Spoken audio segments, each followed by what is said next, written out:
On this day, May 4th, 1963, 58 years ago, the course of my life was changed. And I'd like to tell you about that. But first of all, I'd like to go back 42 days, March 23rd.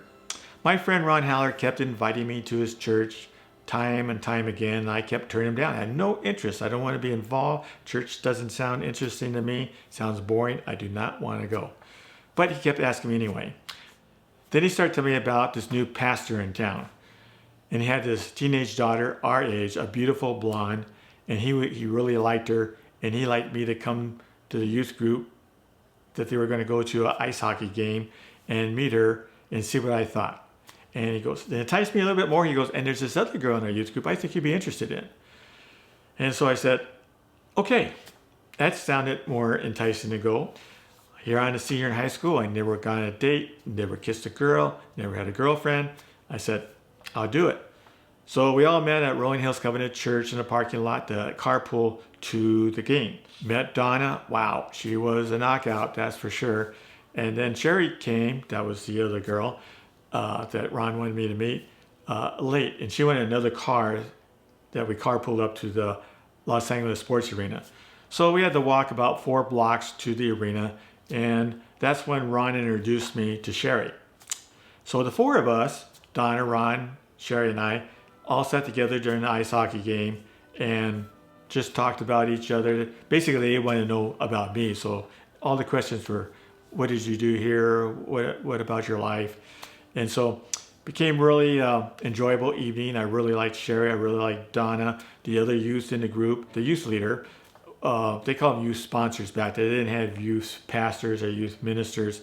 I think it was just like a parent that had a kid in the youth group. He became what they call the youth sponsor. I don't even think they got paid for it.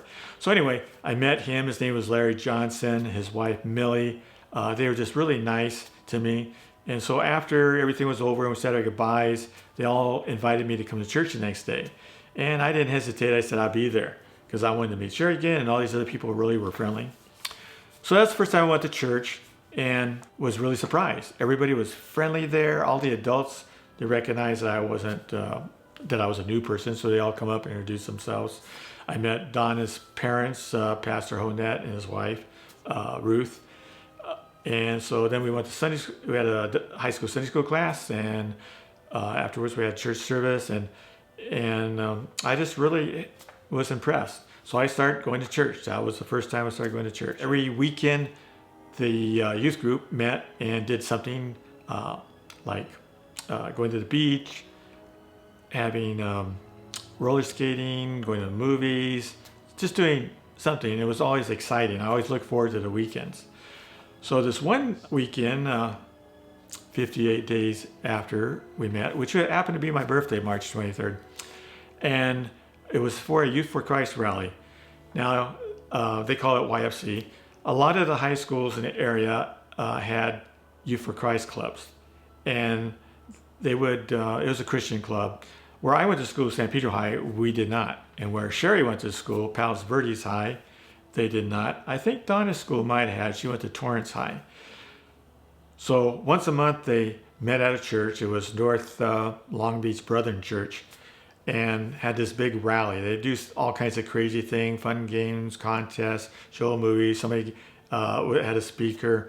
And at the end of every evening, they would invite anybody who wanted to accept Christ in their lives to come forward. And so now 58 days have gone by.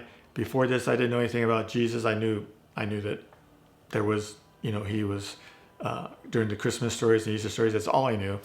But I didn't know about this personal relationship everybody was talking about. But I kept seeing all this youth group. They all had something special. There was something different about them, the way they talked, the way they acted.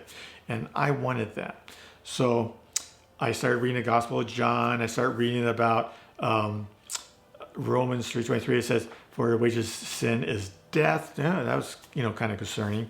Then John 3:16, "Whoever believes in Him will not perish but have everlasting life." And John 1:9, "If you confess your sins before Him, He'll faithfully forgive you your sins and all your unrighteousness."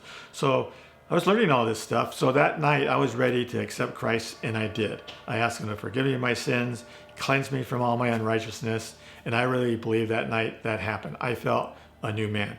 rockets didn't go off, balloons didn't fly in the air, but there was something different about me.